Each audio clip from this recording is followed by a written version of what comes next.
comment est né ce projet? Est-ce que, par rapport au film Olive, est-ce que c'est venu tout de suite après? Est-ce que c'est venu à la rencontre des personnages? Est-ce que vous pouvez nous en dire un peu plus? Alors, effectivement, c'est la suite des livres d'une certaine façon. C'est-à-dire que quand j'ai tourné les livres, j'avais tourné une séquence sur les relations entre les deux luttes. Puisqu'on voit bien qu'en 1973, il y a une concomitance très forte des deux luttes. Les gens de Lippe vont sur le plateau, les gens du plateau vont chez Lippe. Et la collection se fait sur l'idée de l'outil de travail. C'est-à-dire qu'il y a d'un côté des ouvriers à qui vont reprendre leur usine chez Lippe et les paysans à qui vont prendre leur ferme et leur terre. Donc dans les deux cas, c'est l'outil de travail qui est menacé. Et donc sous l'égide de Bernard Lambert, voilà, c'est ouvriers et paysans, même combat en 1973. Donc j'avais tourné une séquence là-dessus pour les Lippe. Et elle a sauté au montage. Et voilà, les films doivent faire 2 heures et on ne peut pas tout garder. Et donc le film des Lippe est sorti sans qu'on parle du tout du Larzac dedans. Et puis moi j'étais parti sur autre chose. Et puis un jour j'ai reçu le journal du plateau, Gardarène ou Larzac, dans lequel il y avait une critique du film, très chaleureuse, je ne me plains pas, mais qui disait c'est un peu embêtant qu'on ne parle pas du Larzac dans un film sur les Lippe. Et qui terminait en disant ce serait bien qu'un film de cette qualité soit fait sur la lutte des Lippe, du Larzac, etc. Donc je me suis senti un peu obligé d'aller voir là-bas s'il y avait des gens susceptibles de raconter l'histoire. Et je n'ai pas été déçu du voyage. C'est moins une question qu'un témoignage modeste. Hein. J'ai intégré le militantisme au début des années 70 sur la base de l'antimilitarisme lié notamment et surtout au Larzac. Parce que paradoxalement, le Larzac, moi, à l'époque, les paysans m'intéressaient très moyennement, c'est très honnête. Ce qui m'intéressait, c'était la lutte contre l'armée. Et c'était autour de ça, et c'est autour de ça que ça s'est constitué. Et j'ai fait partie du comité Larzac du Neuf-Saint-Georges.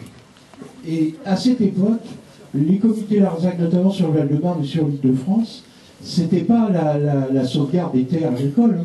C'était effectivement se battre contre cette armée, d'autant que M. Debré, qui était à l'origine du projet, enfin qui avait officialisé le projet d'extension, c'était celui aussi qui avait cassé les sursis étudiants. Moi j'étais étudiant en 72 et Debré c'était notre bête noire. Et que, en plus, sur la tête. Voilà, avec le Debré noir. Il y avait un journal qu'on avait sorti qui s'appelait le Debré noir, qui était effectivement un truc où on recensait la totalité de ces mauvaises actions. Et il y avait le travail dans des étudiants, il y avait le Larzac. Et le Larzac, en fait, ça a été vraiment pour un certain nombre de gens en banlieue. Moi, j'étais étudiant travailleur, c'est-à-dire que je travaillais la nuit, je ne pouvais pas aller sur le Larzac. Moi, je suivais ça d'un peu loin. J'ai suivi au moment du CUN. Et c'est vrai qu'il y avait cet élément-là. Il y avait cette force autour de l'antimilitarisme qui faisait qu'on s'est retrouvés aussi avec les Lippe, avec Lanza del Vasto. Moi, j'ai la communauté verte. Ces gens-là, c'était vraiment un truc qui existait quoi, au début-là.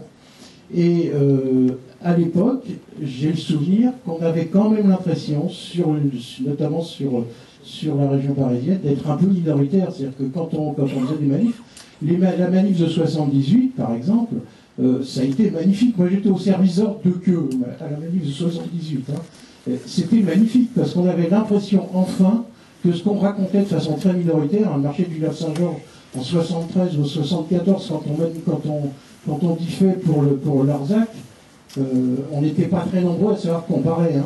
Mais en 78, effectivement, quand il y a eu cette grosse manifestation, c'était magnifique. On avait vraiment l'impression qu'on bougeait, qu'il se passait des trucs. Et moi, ce que je voudrais savoir, c'est est-ce qu'aujourd'hui, sur Larzac, il reste encore des traces. Honnêtement, moi, le Gardarène ou Larzac, c'est un journal que je lis plus depuis longtemps. J'ai redécouvert qu'il existait, donc je vais peut-être m'y réabonner. Mais est-ce qu'aujourd'hui, il y a encore des choses autour par exemple, effectivement, la non-violence, en dehors de ce que vous avez dit sur les gaz de schiste, hein. Moi, je suis en train de travailler sur la même chose sur l'est de l'Île-de-France, puisqu'on est en train de nous pondre la même chose. Et est-ce qu'en dehors de ça, sur place, il y a d'autres choses, du CUN, ou des choses comme ça, qui restent encore opérationnelles? Oui, quand je dis le Larzac vit à la fin du film, il vit de 1000 manières. La première, c'est que la question qui s'est posée tout de suite quand ils ont gagné, c'est la question des terres. C'est-à-dire qu'il y avait les terres qui avaient été achetées par les paysans sous forme de GFA, comme c'est indiqué dans le film, puis il y avait les terres qui avaient été achetées par l'armée. Donc la première question qui s'est posée, c'est qu'est-ce qu'on fait de ces terres-là? Et donc les paysans ont engagé une négociation avec le gouvernement en disant nous on ne peut pas les acheter, on n'a pas les moyens d'acheter les terres, mais on peut les louer. Et donc ils ont demandé à l'État de faire un bail amphithéotique de 60 ans, au terme duquel les terres en question sont gérées par les paysans, collectivement. C'est-à-dire que les terres du GFA plus les terres qui avaient été achetées par l'armée, ça fait 9000 hectares, c'est géré collectivement par les paysans aujourd'hui. Ça veut dire quoi? Ça veut dire que quand un paysan sur ce territoire-là part en retraite, par exemple, au lieu que ce soit le voisin qui prenne, comme d'habitude, pour s'agrandir dans une logique productiviste, toujours plus grand, etc., et on se réunit, il y a une société civile, qui s'appelle la Société civile des terres du Larzac, qui regroupe des agriculteurs et des habitants du plateau, donc pas seulement des paysans, et qui décide qui va s'implanter pour faire quoi. Ça a l'air de rien, mais le résultat de ça, c'est qu'il n'y a pas d'exode rural sur le plateau du Larzac. Il y avait 107 fermes à l'époque de la lutte, il y en a 134 aujourd'hui. Et il y a 50% de plus de population. C'est-à-dire que c'est le seul endroit en France où les terres sont gérées collectivement, et évidemment, ils sont dans une logique d'agriculture paysanne, c'est-à-dire qu'ils contrôlent la qualité des produits, etc. Et puis alors, ce qui s'est passé aussi, c'est qu'il y a une diversification incroyable de l'agriculture. À l'époque de la lutte, vous en souvenez sans doute, c'était monoculture Roquefort. Il n'y avait que des moutons, entre nous, pas de chèvre. Il y a une chèvre dans le film, je vous dirai à quoi elle a servi si vous voulez, mais il n'y avait pas de chèvre, il n'y avait que des moutons, et on faisait que du Roquefort, on trayait matin et soir, les camions passaient, et ça partait dans les caves de Roquefort, etc. Aujourd'hui, par exemple, Christian Ronquerolles, là, qu'on voit à la fin du film, il est éleveur, mais il fait de la viande. Ils sont regroupés à plusieurs agriculteurs. Et ils ont trois métiers. Ils sont éleveurs, ils sont bouchers, c'est-à-dire que de temps en temps, ils se réunissent le samedi pour découper la viande ensemble. Et après, ils ont un troisième métier, ils vont au marché vendre leurs produits. Donc, circuit court, contrôle de la qualité, en plus du temps puisqu'ils ont plusieurs, du temps pour prendre des vacances ou pour militer, etc. Donc, il y a une réflexion très, très intense sur qu'est-ce que ça veut dire être paysan aujourd'hui en France, quoi. Un autre exemple qui est pas dans le film, pendant la lutte, il y a des universitaires qui sont venus dire aux paysans, qui sont venus proposer aux paysans de les aider. Qu'est-ce qu'on peut faire pour vous? Et donc, ils ont créé sur le plateau du Larzac Université. C'est-à-dire qu'ils ont squatté une maison à Montredon et ils ont donné des cours aux paysans sur ce qui les intéressait. Donc il y a des géographes qui sont venus leur expliquer la cartographie du plateau pour se battre dans la gestion des terres par rapport à l'armée, etc. Et puis il y a des vétérinaires qui sont venus leur dire le paiement à l'acte, c'est pas forcément la seule solution possible. On peut très bien imaginer qu'on paye le vétérinaire collectivement et que quand la bête est malade, on ne paye pas plus que si elle n'est pas malade. Ça a l'air de rien, mais c'est une révolution copernicienne. Ça veut dire que le vétérinaire n'a plus intérêt à ce que les bêtes soient malades. Vous imaginez ce que ça veut dire? Donc on travaille sur la prévention uniquement. Bon, ça c'est un truc qui est né pendant la lutte, qui existe encore aujourd'hui. Il y a 2 vétérinaires qui sont payés par les paysans collectivement et qui travaillent sur ce modèle-là. Donc si vous voulez, il y a plein de choses qui sont nées de la lutte et qui continuent encore aujourd'hui. Alors après, si vous voulez, ce qui s'est passé aussi, c'est que on voit bien dans le film, quand ils gagnent, il y a une espèce de baby blues, quoi. C'est-à-dire, le bébé est là, magnifique, la victoire est là, splendide, et puis quoi? On va retourner dans nos fermes chacun comme si ça n'était rien passé, c'est pas possible ça. Donc ils ont l'idée de ce qu'ils appellent le retour de solidarité. C'est-à-dire ils disent, on nous a tellement aidés, on nous a tellement soutenus pendant toute cette lutte, du monde entier, on est venu les aider, qu'on va rendre ça. Et donc c'est l'époque des Kanaks, de l'histoire de Jean-Marie Djibaou et tout ça, la grotte d'Ouvéa et tout. Bon, ils vont là en Nouvelle-Calédonie, ils rencontrent Jean-Marie Djibaou, il vient sur le plateau, il y a une caserne kanak construite sur le plateau du Larzac qu'on peut visiter encore aujourd'hui. Ils fait des pauses pour les Palestiniens, ils rencontrent les Yachaïdes, etc., qui est tout le temps fourré sur le plateau. Ils vont au Japon soutenir les gens qui se battent contre l'aéroport de Narita à l'époque. Ils vont à Mururoa se battre contre les essais nucléaires. Ça. Enfin bon, ils sont dans une logique d'une certaine façon de continuer la lutte par d'autres moyens. Et puis après, il y a ce qui leur tombe sur la tête et qui n'ont pas du tout demandé. L'histoire du McDo. L'histoire du McDo, je ne sais pas si vous vous souvenez, c'est les Américains qui envoient du bœuf aux hormones en Europe. l'Europe refuse le bœuf aux hormones américains, et par mesure de rétorsion, on s'attaque au Roquefort. Bon, s'attaquer au Roquefort, ça veut dire s'attaquer au Larzac directement. Donc, on est en train de construire un McDo en bas dans la vallée à Millau, ils descendent et on démonte un peu le McDo et on lance la lutte contre l'Organisation mondiale du commerce. C'est rien que ça. Bon, donc, si vous voulez, il y a ça, il y a ce qu'ils ont décidé de faire dans la logique de la lutte, et puis il y a aussi la façon dont ils répondent aux agressions dont ils sont victimes. Le gaz de schiste, c'est pareil, on trouve du gaz de schiste sous leurs pieds, bon, ça va pas le faire, quoi. Donc, comme par hasard, le gouvernement a reculé dans 3 endroits, dont le Larzac. Alors, c'est reculé pour mieux sauter, hein. Pour l'instant, il y a encore 58 endroits, je crois, où il y a les permis, et puis c'est F total, etc. Donc la bataille ne fait que commencer, mais quand même, on voit bien que quand ça bouge, en face, ça recule, quoi. Oui, bonjour. Votre film est vraiment très bien. Moi, je suis aveyronnaise, donc j'ai vécu très longtemps en Aveyron. Et j'ai notamment passé beaucoup de temps dans mon enfance dans le Larzac, parce que mes parents avaient des groupes de personnes, et c'est un témoignage que je veux faire, parce que je trouve ça super. En fait, venaient tous les étés, en plus de leur boulot, ils étaient tout pleins de l'Aveyron à venir, dans les fermes paysannes, pour aider les paysans à travailler.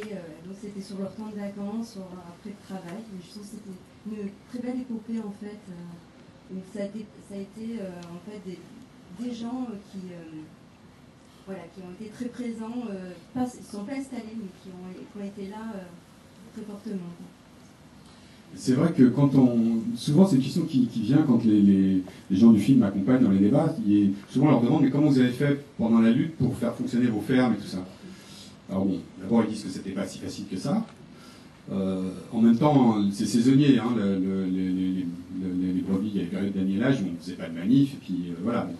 Mais en même temps, ils disent ce que vous disiez, c'est-à-dire que quand c'était des moments de lutte et il fallait qu'ils partent de leur ferme, souvent il y avait des gens qui venaient les remplacer sur leur ferme, soit des gens de l'Aveyron, des agriculteurs, soit des gens des comités Larzac qui se proposaient pour le faire. Les agriculteurs, c'est des enseignants qui venaient sur leur temps de vacances. Voilà. Pas du tout agriculteurs à la base. Par exemple, quand ils font la grande marche sur Paris à la fin, qui dure 23 jours, ils sont 23 jours hors de leur ferme. Et là, on a organisé un système de remplacement pour que ça puisse se passer dans de bonnes conditions.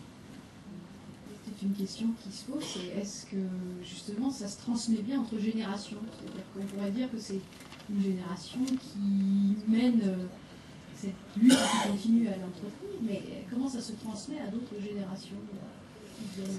Alors, il n'y a pas de... Souvent on pose la question en disant et les enfants?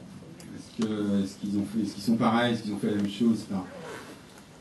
Mais je crois que c'est mieux de poser comme ça en termes de génération, parce que les enfants, il n'y a pas de réponse. Ça dépend totalement de ce qu'ils ont vécu. Ça dépend de l'âge qu'ils avaient pendant la lutte, ça dépend de l'expérience qu'ils ont eue. Souvent, ça a été très compliqué pour eux. Par exemple, les enfants des burgers, un jour, leur ont dit quand vous nous disiez de mettre le couvert, on ne savait jamais combien d'assiettes fallait mettre. Parce que voilà, il y avait toujours 1000 personnes à la maison et ils ont vécu des choses tout à fait étonnantes.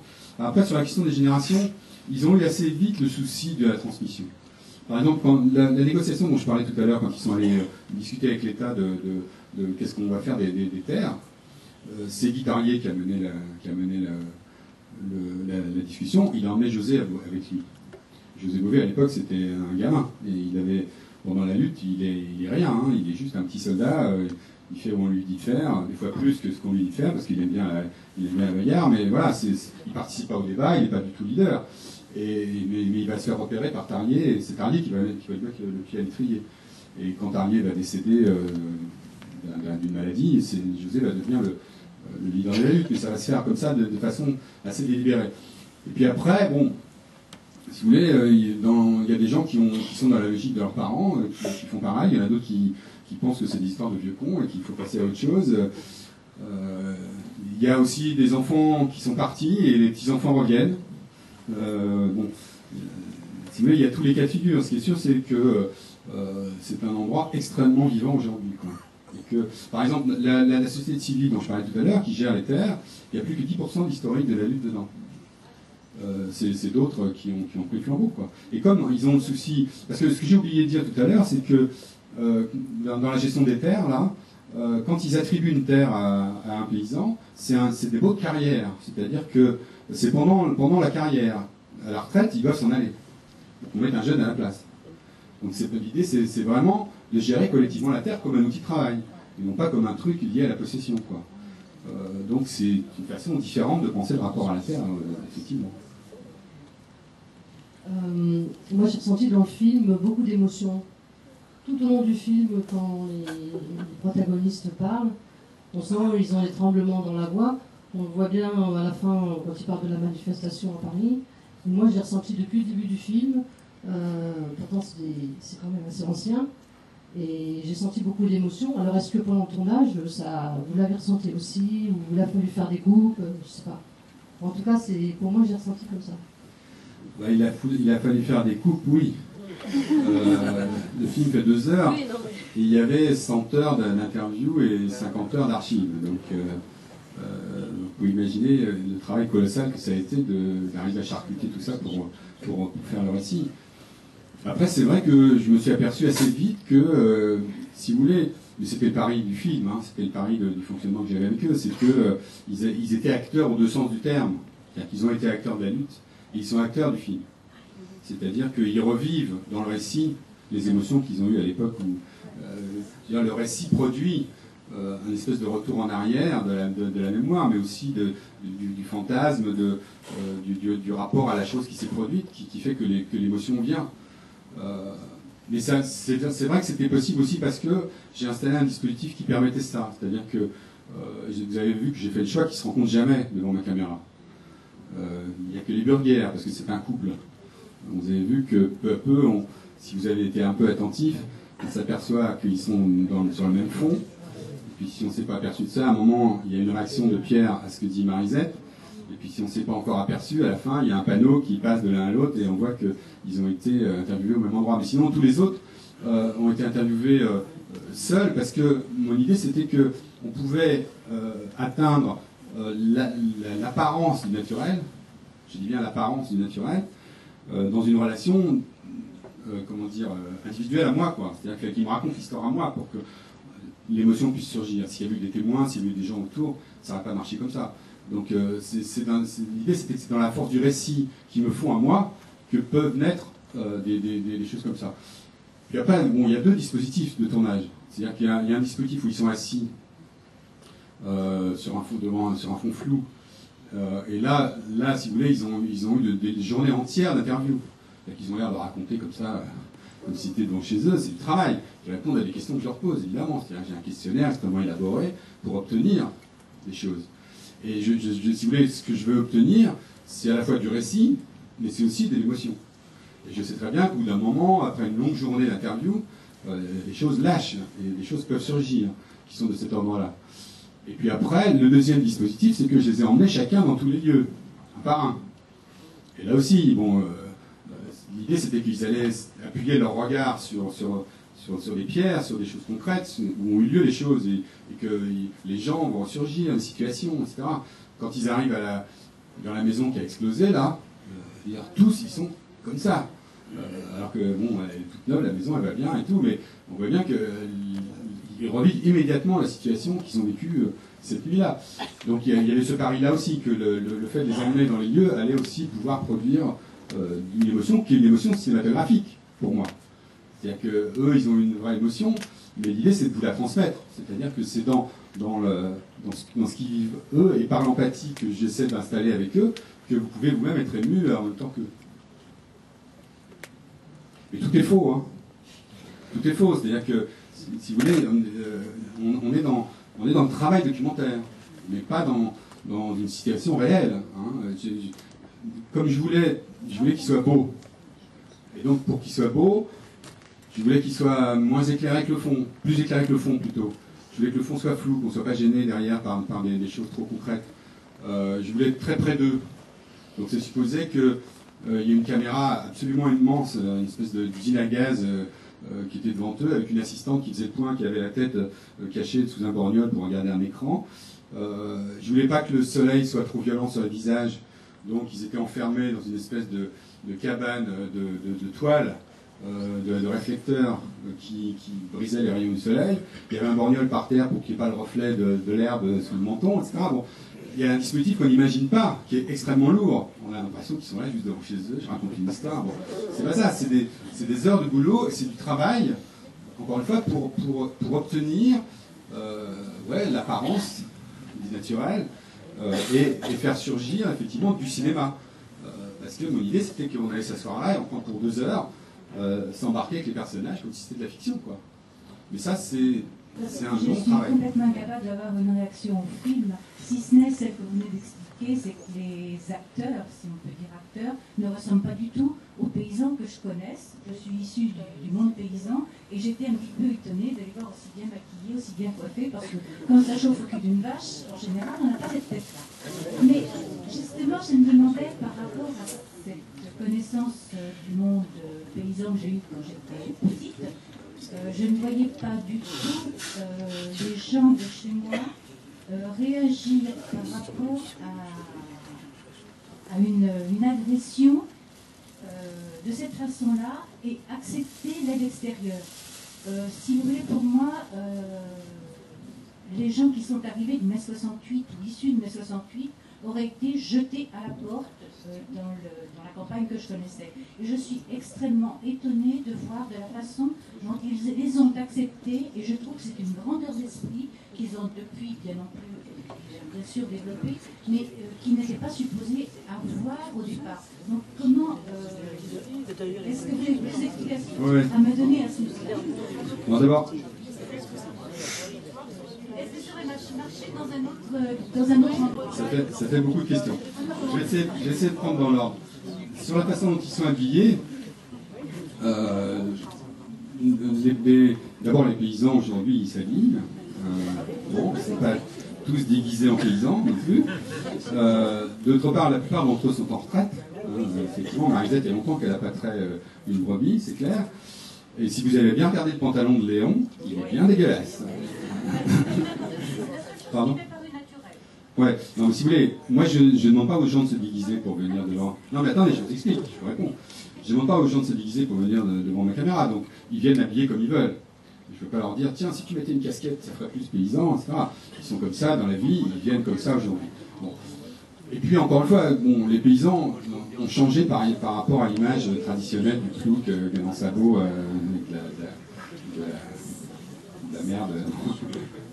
Bon, mais bon, c'est vraiment un détail, c'est vraiment un détail. Mais en même temps, ils sont tels que la lutte les a fait, ces paysans-là. Hein. Des fois, on me dit qu'on sait que les paysans parlent si bien. Et ils ont parlé pendant 10 ans, ils ont réfléchi pendant 10 ans, ils se sont frottés à la vérité pendant 10 ans, ils se sont battus, ils ont rencontré des gens formidables, ils n'ont pas cessé de réfléchir.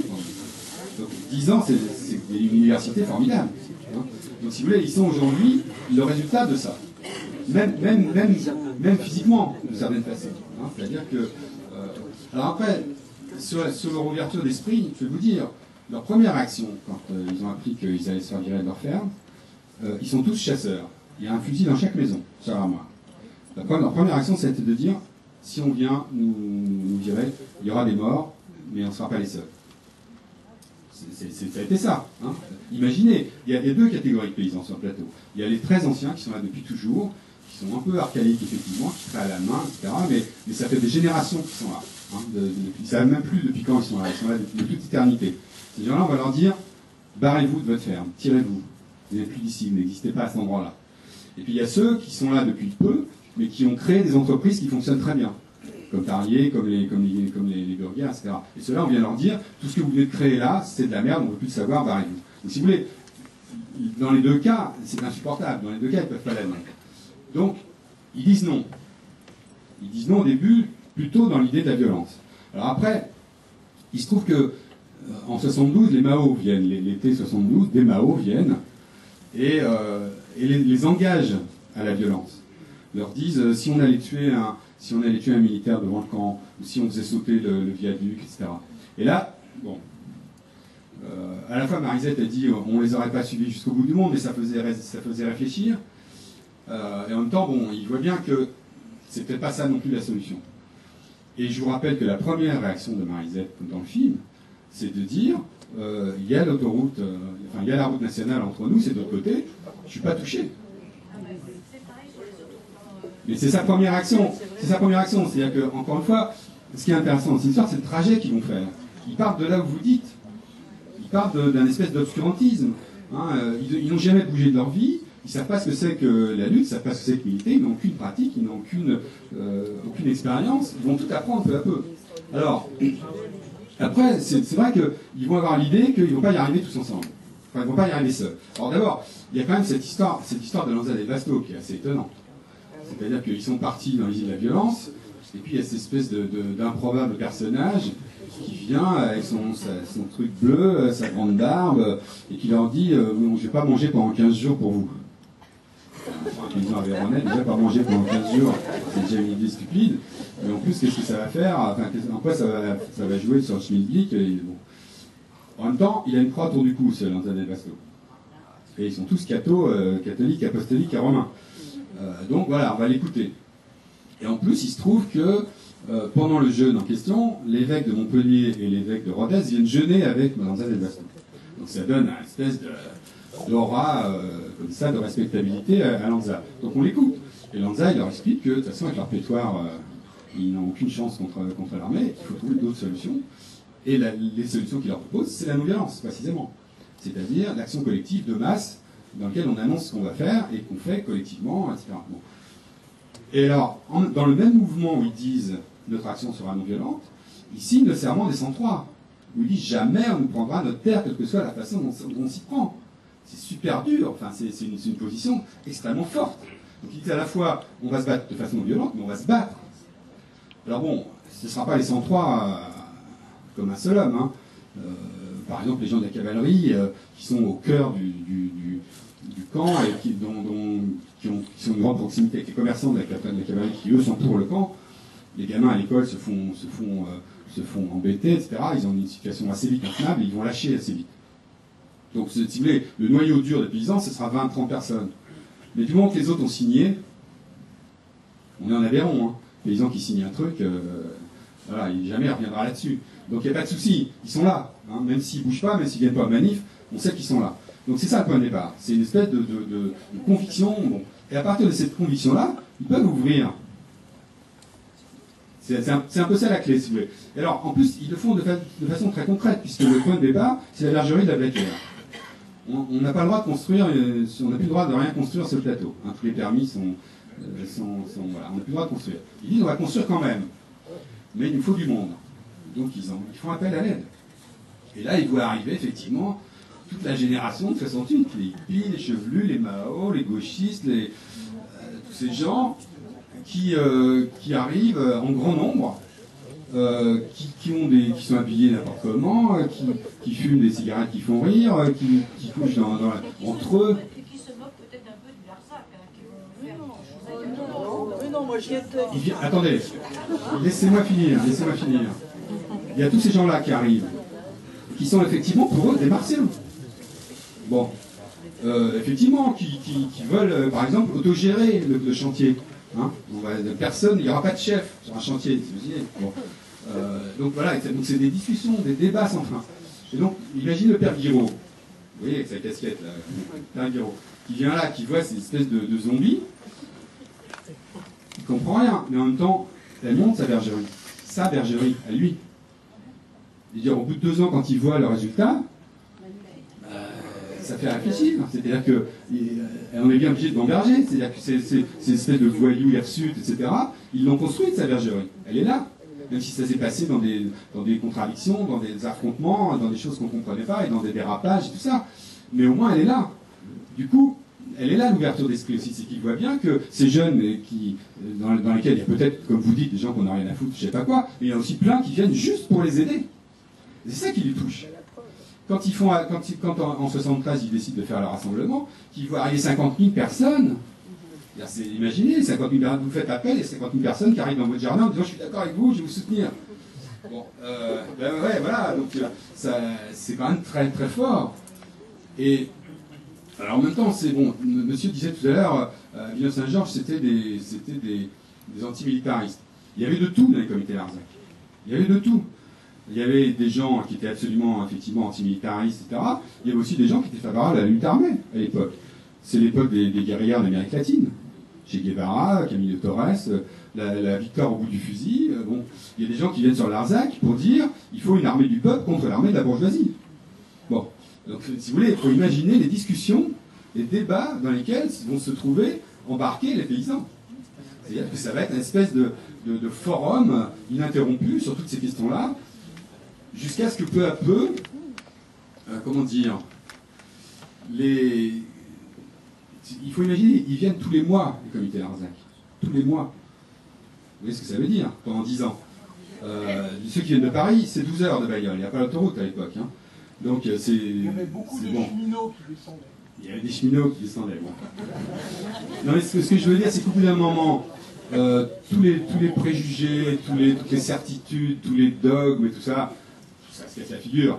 Ça vaut plus grand-chose au profit de la discussion réelle, concrète sur les choses. Et donc les comités Larzac, au bout d'un moment, ils vont s'unifier. Alors, ils vont s'unifier, ce qui va devenir un problème pour les paysans, parce qu'ils vont trouver justement une force unie en face d'eux, qui sera une force de proposition. Mais ce qui va faire que ça va marcher, c'est que si vous voulez, dès le début, tout le monde est d'accord sur une idée, c'est que en dernière analyse, c'est toujours les paysans qui vont décider.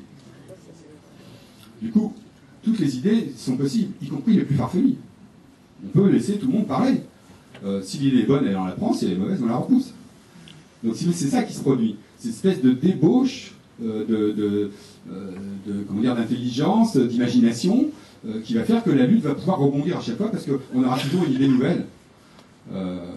Il y a des choses qui ne sont pas dans le film. Par exemple, quand ils construisent la bergerie de la Blaquière, il y a besoin d'argent quand même. Bien qu'il y ait beaucoup de monde, il faut acheter des sacs de ciment, etc. Donc au début, ils vendent des bons de ciment. Ça coûte 3 francs, c'est le prix d'un sac de ciment, etc. Mais bon, ça ne fait pas beaucoup d'argent.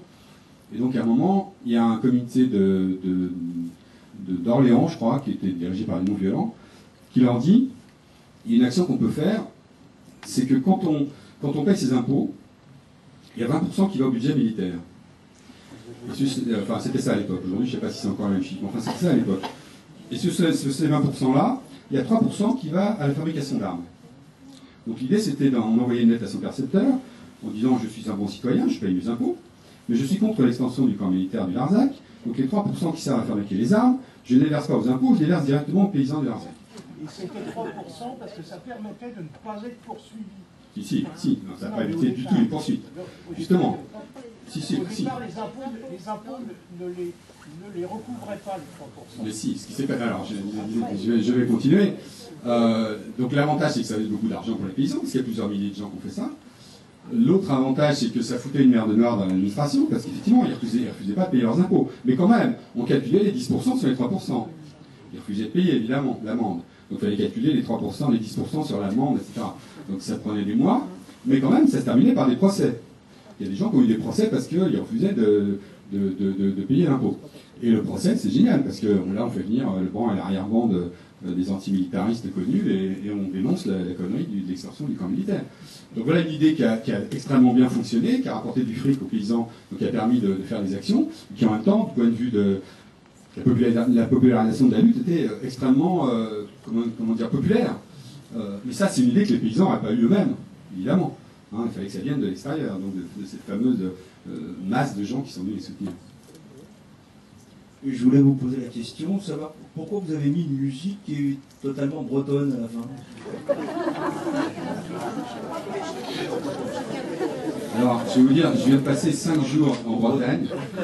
C'était la première question qu'on me posait dans les débats en Bretagne. Mais rassurez-vous, il n'y a qu'en Bretagne que vous êtes breton. Non. Vous n'êtes pas breton. Donc je vais vous dire, le premier morceau est bulgare. Le dernier morceau est écossais. Il y a effectivement un morceau et demi qui sont vraiment bretons au milieu du film. Si vous voulez, je ne me suis pas posé la question en termes ethniques. C'est-à-dire que, pour être clair, sur le plateau du Larzac, il n'y avait aucune musique avant la lutte. Il n'y avait rien. On écoutait la radio, peut-être la télé, mais personne ne jouait de la musique. Donc la question ne se posait pas, pour moi, de cette façon-là. En plus, les musiques qui sont arrivées pendant la lutte, elles sont arrivées parce que tous les gens venaient avec leur musique. Du coup, c'est la musique des années 70. C'est-à-dire que c'est le rock, c'est le folk, alors il y a un peu de musique occitane, il y a Patrick, il y a Marty, il y a des gens comme ça, il y a aussi les Bretons, il y a de tout. Bon, si vous voulez, l'idée d'une musique représentative de Larzac ne m'a pas intéressé, c'est pas là-dessus du tout que je suis parti. J'ai cherché une musique qui fonctionne du point de vue cinématographique sur les récits que j'avais envie de produire.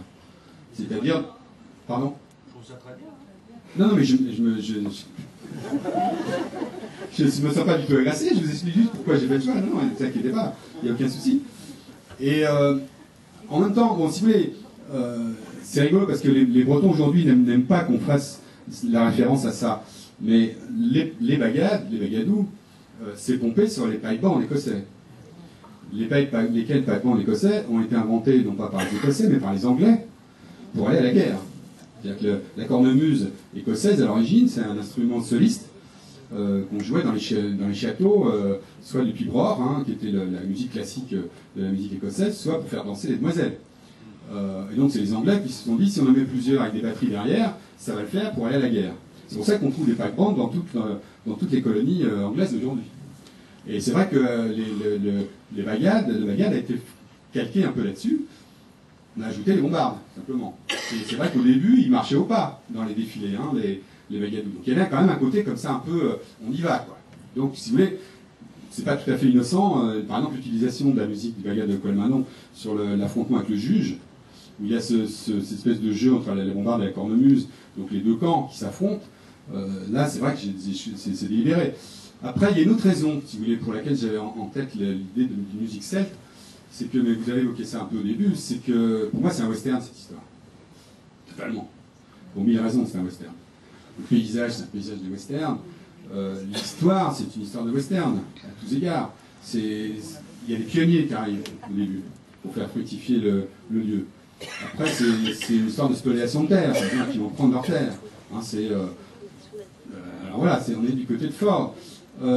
Quand il se pose la question des moyens de lutte, la question qui se pose, c'est l'égalité, légitimité. Si on n'est pas dans le western, hein, est-ce que c'est la loi qui est juste ou est-ce que c'est la légitimité, etc. Après, quand l'armée occupe les fermes, c'est vraiment des fortins avec les Indiens qui tournent autour, l'image elle-même est extrêmement forte. Et puis surtout, pour moi, c'est fondamentalement un western parce que c'est l'histoire de la création d'une communauté. Alors, au sens freudian du terme, pour le coup. C'est-à-dire que dans les grands westerns classiques américains, on part de gens qui, voilà, comme vous disiez, qui n'ont rien à voir les uns avec les autres et qui, peu à peu, vont créer une communauté. Et la communauté sera plus large à la fin qu'elle ne l'était au début, quoi. Donc, pour ne rien vous cacher, j'ai revu 40 westerns avant de faire le film. Parce que je voulais me mettre dans l'œil à la fois les paysages, les structures de récit, etc. Le plan du début, par exemple, le plan fixe avec un personnage qui arrive dans le fond et qui court vers nous, tous les westerns commencent comme ça. C'est la diligence qui arrive, ou le cow-boy, ou l'indien, je sais pas quoi. Bon, le personnage qui court, on ne sait pas où il va. Bon, voilà. Les autours, voilà, les autours. C'est les Indiens qui gagnent, c'est un western progressiste. Alors en plus c'est un western non violent. C'est ça qui est génial, c'est qu'il pose des fusils au début du film. Bon, c'est pas mal un western à l'envers. Donc voilà. Voilà pourquoi musique plutôt celte. Mais si vous voulez, attendez, juste un petit mot pour finir. Ça va paraître très immodeste, mais quand Stanley Kubrick fait un ballet avec ses satellites dans 2 millions de l'espace, on entend le beau Danube bleu. Bon, est-ce qu'on se dit c'est les valses de Vienne Non, on se laisse embarquer, voilà. Donc c'est vraiment l'idée que la musique doit aller dans le sens du récit. C'est tout. Et la chèvre? Alors la chèvre. Je vais répondre à la question de Patrick d'abord sur la chèvre. Parce que j'ai dit que la chèvre avait servi à quelque chose. En fait, il y a... Non, c'est pas une histoire cochonne, hein, c'est une chèvre qui s'en est bien sortie en toute impunité. Il y a eu, parce qu'il y a un moment pendant la lutte où ils ont renvoyé leur livret militaire. Les paysans du plateau, mais aussi plein de gens en France, par solidarité, ont renvoyé leur livret militaire. Alors aujourd'hui, ça ne veut plus dire grand-chose pour les jeunes, un livret militaire, mais à l'époque, quand on faisait son service, on avait le livret militaire, et on n'a pas le droit de le rendre, on n'a pas le droit de le renvoyer. C'était un délit, ou même un crime, j'en sais rien, en tout cas, on n'a pas le droit de le faire. Il faut imaginer ce que ça voulait dire pour les paysans de l'Aveyron. Trou du cul d'Aveyron. Hein, les arrière-grands-parents ont fait la guerre de 70, les grands-parents la guerre 14, la guerre 39, la guerre d'Algérie, etc. Donc tout d'un coup dire, parce que c'est ça que ça voulait dire, s'il y a une prochaine guerre, je suis déserteur, c'était très violent. Donc il a fallu réfléchir beaucoup, travailler beaucoup avec eux pour qu'ils acceptent cette idée-là. Mais alors là, du coup, il y avait des procès en pagaille. Dans toute la France, il y avait des procès de ce qu'on appelait les renvoyeurs de livrets militaires. Et on chopait assez fort, hein. C'était des grosses amendes, voire des peines de prison. Et alors un jour, il y a un procès de renvoyeurs de livrets militaires au tribunal de Millau. Et il décide d'aller perturber le procès en question avec des brebis. Alors, donc ils se mettent dans la rue, ils mettent une bétaillère, le tribunal est là, et les flics sont ici, ils mettent une bétaillère devant, et les flics ne se méfient pas parce que souvent ils finissaient leur manif ils lâchaient des moutons dans les rues de Millau et tout ça, donc les flics ne font pas trop gaffe. Et alors ils avaient repéré que la porte du tribunal, il y avait une serrure qui n'était pas très bien, qu'on pouvait dégonder, quoi. Donc il y a un type qui se met comme ça face aux flics, et qui, avec un tournevis dans son dos, dévisse la serrure de la porte. Et donc quand il sent que c'est bon, que d'un coup d'épaule, on va pouvoir ouvrir le truc, il fait signe. À ce moment-là, on ouvre la porte de la bétaillère, on prend la chèvre, parce que le problème c'est que les brebis c'est con. Et s'il n'y a pas quelqu'un qui va devant, elles iront jamais. Donc on prend la chèvre par la corne, elle on peut la traîner, on traîne la chèvre vers l'entrée, toutes les brebis suivent, hop, on pousse la porte, on monte dans les escaliers. Elles montent 2 étages, les chèvres, et elles arrivent dans la salle du tribunal. Vous imaginez, là, le général de Bollardière était en train de témoigner. Et en plus, elles font ce que font les brebis quand elles sont un peu stressées. Elles chient partout dans le tribunal. Donc, résultat, totalement atteint, on arrête le procès, la séance est levée, tout le monde rigole, etc. Voilà à quoi a servi la chèvre, à emmener les brebis à la bagarre.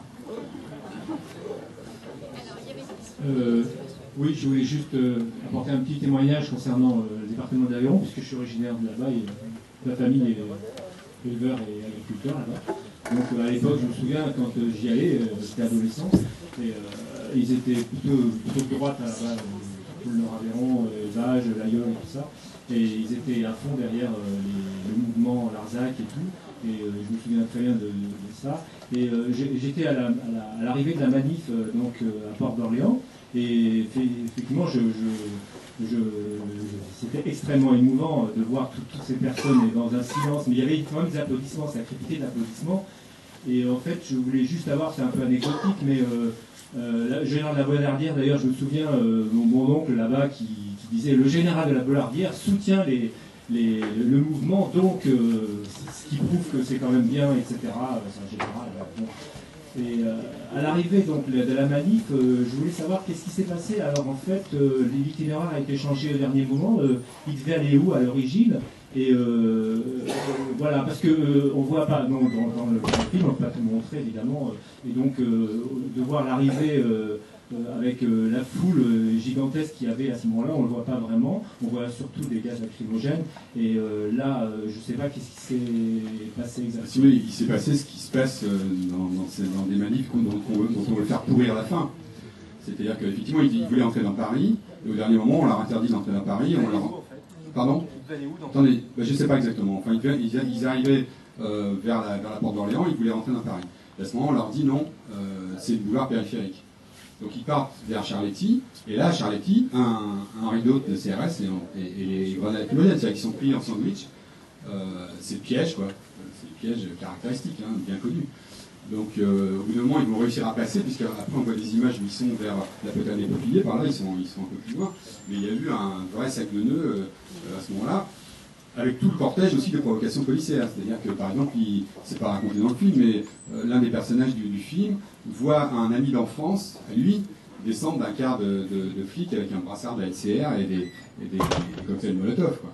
Et tout d'un coup, ils avaient déjà eu l'expérience de la provocation au moment de l'histoire de Mitterrand, mais là, voir en vrai la chose, bon, si vous voulez, ils ont tout découvert pendant cette lutte, y compris une vieille lune de la lutte qui est la provocation policière, qu'on a connue, qu'on connaît et qu'on connaîtra, malheureusement. Donc voilà, c'est juste pour essayer que la télé ne dise qu'il y a eu des affrontements à la fin de la manif, comme c'est toujours le cas. Oui, moi, on ne sait jamais si c'est branché ou si c'est pas branché. C'est branché, merci. Bon, moi d'abord, avant Bravo, je voulais dire merci. C'est pas la première fois que je le vois et à chaque fois il fait le même effet. Deuxièmement, je voulais dire que Et moi, je suis du sud-ouest, ma famille est du sud-ouest. Les paysans parlent très très bien. Ils parlent un français magnifique, sans omettre les négations, en faisant les concordances de temps, et ils parlent très très bien. Deuxièmement, ils disent plein de voyelles qui servent à rien quand même. Tous ces E, quelle perte de temps. Hein, oui, on a en ce moment un paysan qui parle moins bien, un président qui parle moins bien que les paysans du sud-ouest. Une troisième chose, je trouve que c'est extraordinaire, on a essayé de les diviser plusieurs fois et ça n'a jamais marché. Et pourtant, diviser pour régner, normalement, ça marche toujours et c'est encore en train de marcher. Et j'en ai peur. Et puis voilà, moi je trouve que ça fait du bien, mais c'est pas seulement passéiste, parce que ça fait du bien, c'est beau, et puis là, tu as ouvert la porte à la fin, donc voilà, on devrait... Bon, moi je me souviens aussi qu'il y a 40 ans, sur le Larzac, Grimolrac qui chantait la balade de la désescalade. Je ne sais pas si vous vous souvenez de ça, mais la balade de la désescalade, on ne l'a pas écoutée, on a continué la fuite en avant, et puis on est en train de se dire maintenant, mais où on va et qu'est-ce qu'on fait? Et la désescalade, on n'a toujours pas compris ce que ça voulait dire. Voilà. Est-ce que tu peux enlever le pas seulement passéiste? Juste enlève le pas seulement. Oui, c'est pas du tout. Non, mais ça pourrait non, parce que... pour les gens de mon âge, si tu veux, ça pourrait simplement nous caresser dans le sens du poil et nous dire qu'est-ce que c'était mieux avant et qu'est-ce qu'on était bien et qu'est-ce qu'on y a cru et qu'est-ce qu'on... C'est pas ça. Non, j'espère que non. C'est pas ça du tout. Non, c'est une histoire qui nous parle de nous aujourd'hui. Voilà. Et merci encore. Est-ce qu'à l'issue de cette passionnante aventure,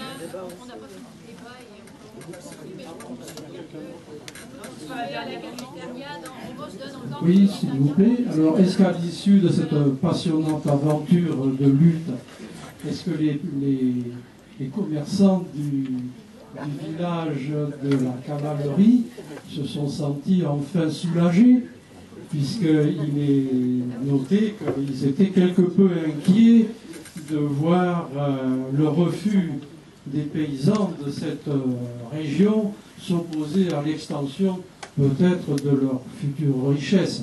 Or, la lutte a payé pour les gens de toute cette région et ces 103 paysans.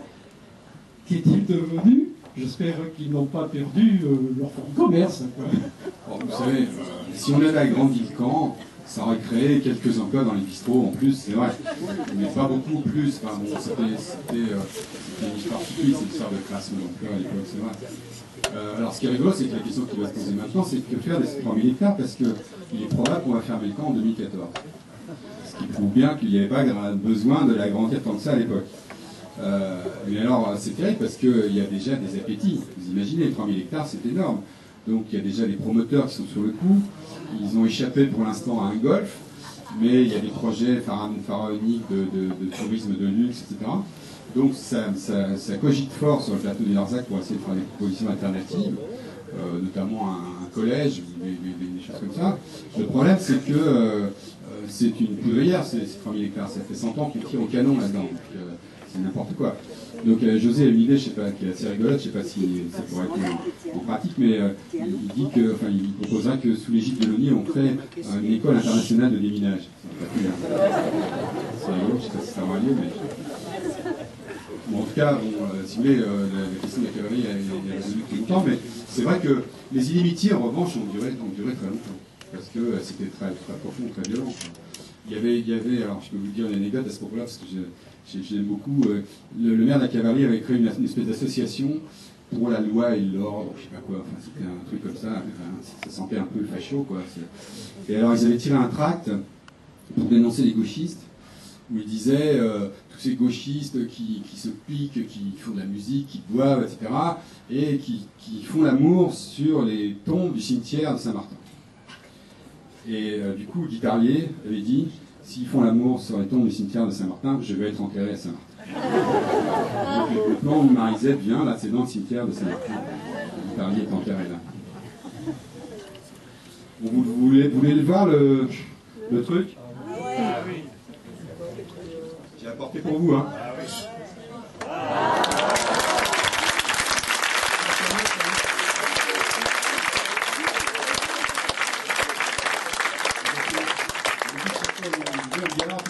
truc. Bon, je suis allé en Bretagne, vous imaginez, dans les escaliers de la gare Montparnasse, me travailler avec un truc qui fait 20 kg dans la valise. Là, ici, ça va, je suis chez moi, je peux porter dans les escaliers.